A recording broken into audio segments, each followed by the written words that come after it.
آنکھوں میں آنسو آئے. ابھی آپ غم کے آنسو بہا رہے تھے کہ اتنے میں اذان کی آواز آنے لگی. اتنا بڑا غم آپ کو پہنچا, لیکن نماز اس غم کے موقع پر بھی معاف نہیں ہے. غم اپنی جگہ پر, آپ کو ابھی نماز پڑھنے جانا ہے. اندازہ لگائیے, ایسے موقع پر نماز معاف نہیں ہے تو آپ کو کس نے کہا کہ پوری رات جلسہ سنو اور رات کے 2 بجے جلسہ ختم کر کے گھر پہ گھوڑا بیچ کے سو جاؤ اور فجر میں مسجدوں کو ویران کر دو, مت آؤ. آپ کو حالت تندرستی میں, صحت اور حالت تندرستی میں مسجد میں جانے سے کس چیز نے روکا؟ نماز تو ایسی غم کے موقع پر بھی جب معاف نہیں ہے تو خوشی کے موقع پر کیسے معاف ہو جائے گی؟ اور حالت بیماری میں جب معاف نہیں ہے تو تندرستی میں کیسے معاف ہو جائے گی؟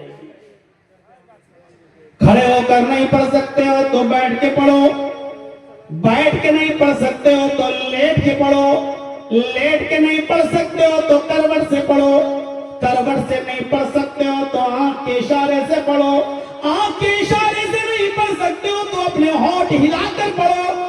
وضو کرنے سے, پانی استعمال کرنے سے تکلیف ہے تو تیمم کر کے پڑھو. پیشاب کی تھیلی لگی ہوئی ہے, پائپ لگا ہوا ہے, پیشاب کی تھیلی یہاں لٹک رہی ہے, آپ کو بار بار پیشاب آ رہا ہے, آپ کو پیشاب کی نلکی نکالنے کی ضرورت نہیں, اپنی شرمگاہ دھونے کی ضرورت نہیں. اس مجبوری میں یہ عذر آپ کے اوپر معاف ہے. آپ تیمم کر لیجئے یا وضو بنا لیجئے اور پیشاب کی تھیلی لٹکا ہی ہوئے اسی حال میں آپ نماز پڑھو, لیکن نماز پڑھو. صاحب پیشاب کر لیا, استنجا نہیں کیا, نہیں کیا, تھیلی میں گیا ہے نا, آپ کے پیٹ میں بھی دکھا. تھیلی میں لیٹرین کر رہا ہے آدمی, لیٹرین کا الگ سے راستہ بنایا ہوا ہے, آپ کی لیٹرین تھیلی میں جا رہی ہے, نماز کا وقت ہو گیا ہے, آپ کو اس حال میں بھی نماز پڑھنا ہے. نہیں, یہ مجبوری ہے تمہاری, آپ کو اس کنڈیشن میں بھی نماز پڑھنا ہے, لیکن نماز پڑھنا ہے.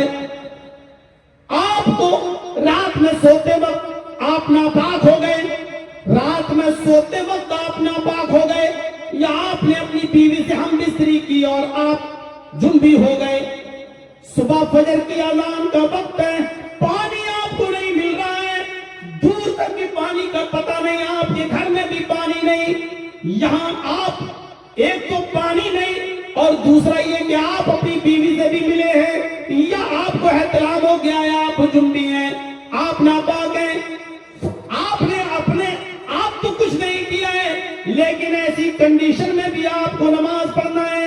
آپ کو وضو والا تیمم کرنا پڑے گا, پاک مٹی پر ہاتھ مارنا پڑے گا, اس کو پھونکنا پڑے گا, چہرے پہ ملنا پڑے گا, دایاں ہاتھ بائیں ہاتھ پر اور بائیں ہاتھ دائیں ہاتھ پر پھیرنا پڑے گا, اور اس کے بعد آپ کو نماز پڑھنا پڑے گا. اس کنڈیشن میں بھی نماز پڑھنا پڑے گی, نماز معاف نہیں ہے. وَلَا تَتْرُكَنَّ صَلَاةً مَكْتُوبَةً مُتَعَمِّدًا فَإِنَّ مَن تَرَكَ صَلَاةً مَكْتُوبَةً مُتَعَمِّدًا فَقَدْ بَرِئَتْ مِنْهُ ذِمَّةُ اللَّهِ.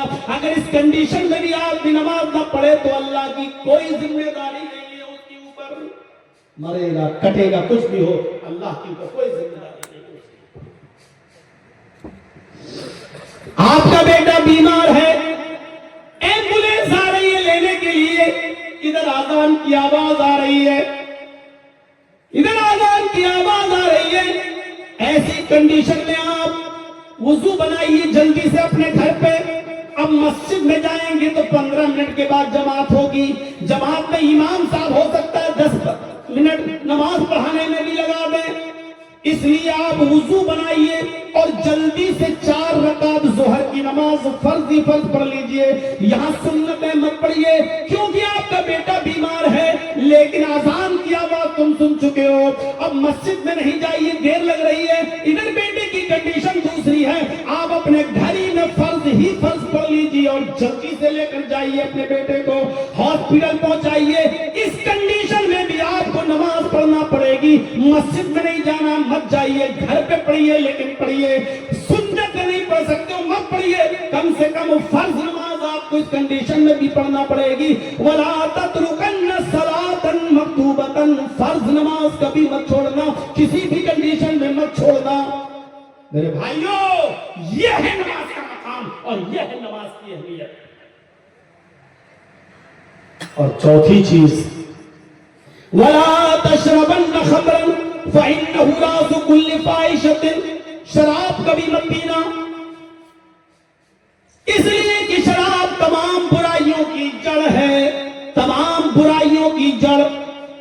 اللہ کے نبی صلی اللہ علیہ وسلم نے فرمایا میری امت پر بھی وہ زمانہ آ جائے گا جو بنی اسرائیل پر آیا تھا، میری امت پر بھی ایک زمانہ ایسا آ جائے گا جو بنی اسرائیل پر آیا تھا۔ حذو النعل بالنعل، جیسے دونوں جوتے برابر ہوتے ہیں ایسے ہی میری امت میں اور اس بنی اسرائیل میں کوئی فرق نہیں رہے گا، کوئی فرق نہیں رہے گا، دونوں ایک ہی نقش قدم پہ چلیں گے، ایک ہی نقش قدم پر۔ اس کے بعد فرمایا حتی ان کان منہم من ادارا بنی اسرائیل من ادارا امی علانیتا لکان فی امتی من یصنع ذلک، اگر بنی اسرائیل میں کسی نے چوراہے پر، روڈ پر، راستے میں سب کے سامنے اپنی ماں کے ساتھ زنا کیا ہوگا، اپنے ماں کے ساتھ گندا کام کیا ہوگا، لَكَانَ فِي أُمَّتِي مَن يَصْنَعُ ذَلِكَ، تو میری امت میں یعنی مسلمان بھی جب تک اپنی ماں کے ساتھ زنا نہ کرے، چوراہے پر، روڈ پر، راستے میں، سب کے سامنے جب تک ایک مسلمان بھی اپنی ماں کے ساتھ زنا نہیں کرے گا، قیامت نہیں آئے گی۔ یعنی بنی اسرائیل میں اگر کسی نے اپنی ماں کے ساتھ زنا کیا ہوگا تو مسلمانوں میں بھی ایسے لوگ پیدا ہوں گے جو اپنی ماں کے ساتھ زنا کریں گے۔ ایسا کون ہوگا جو اپنی ماں کے ساتھ زنا کرے گا؟ لیکن شراب کے نشے میں ماں کے ساتھ بھی اور بہن کے ساتھ بھی زنا کرنا برا نہیں لگتا، کیونکہ شراب عقل کو چھپا دیتی ہے۔ پوچھا گیا ایسا کیسے کوئی کر سکتا ہے کہ اپنی ماں کے ساتھ زنا کرے؟ فرمایا ہاں، شراب عقل کو ڈھانپ دیتی ہے، یعنی ایسا کوئی